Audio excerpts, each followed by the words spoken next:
Welcome back. A News 5 investigation has found dozens of inmates inside the El Paso County Jail are popping their door locks and getting out of their cells, in some cases attacking other inmates and putting staff at risk. Chief Investigative Reporter Eric Ross joins us now in studio with an inside look at the new upgrades to help fix what you discovered has been a long-standing problem, Eric. Earlier this year, the Sheriff's Office received more than $13 million in CARES Act money, with the majority of that cash going to fund jail safety improvement projects. Those upgrades, while almost complete, could not have come soon enough for the deputies working inside that jail. The El Paso County Jail is working around the clock to prevent further spread of the coronavirus after this week's announcement that nearly 700 inmates and 60 employees have tested positive for the virus.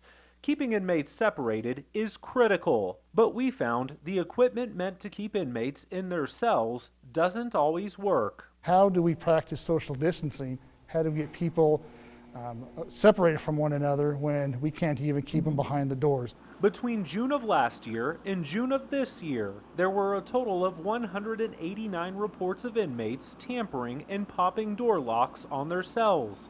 More than a dozen of those ended with an inmate then attacking another inmate. They would preload some paper inside the locking mechanism.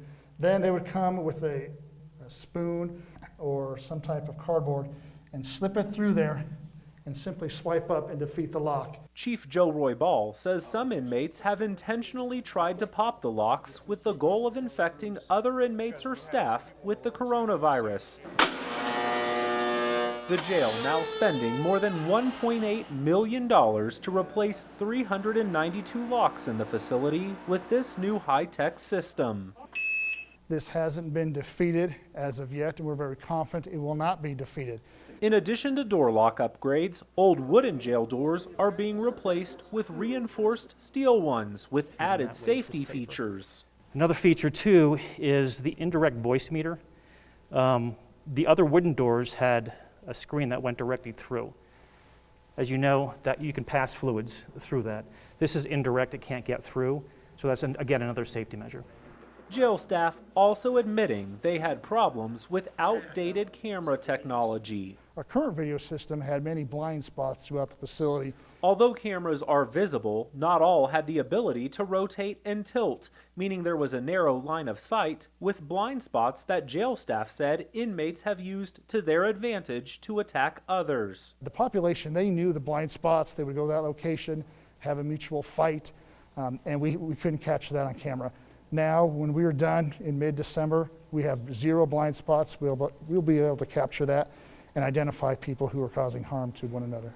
Other COVID-19 related safety upgrades include a new property conveyor belt inventory system. When inmates come in, their property goes on this machine, which then vacuum seals their personal belongings for safekeeping. There's no more manually transferring clothing and property from one bag to another.